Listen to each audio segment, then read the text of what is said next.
கோகுலாஷ்டமி. கிருஷ்ண பரமாத்மா நம்மளுக்காக இந்த பூமியில வந்து அவதரிச்ச நாள் தான் கோகுலாஷ்டமி.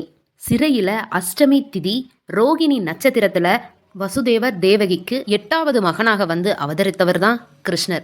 அவருக்கு முன்னாடி 7 குழந்தைகளை கம்சன் கொண்டுட்டான். இந்த குழந்தைய காப்பாற்றணும் அப்படின்றதுக்காக வாசுதேவர் ஒரு கூடையில குழந்தைய வச்சு எடுத்துட்டு போறாரு. சிறைச்சாலையோட கதவுகள் தானா திறந்து வழிவிடுது. கொஞ்ச தூரம் போறாரு. போற வழியில மழை விழுகுது. பகவான் மலையில நினைஞ்சிடக்கூடாது அப்படின்றதுக்காக 5 தலை நாகம் வந்து அவருக்கு கொடைபிடிக்குது.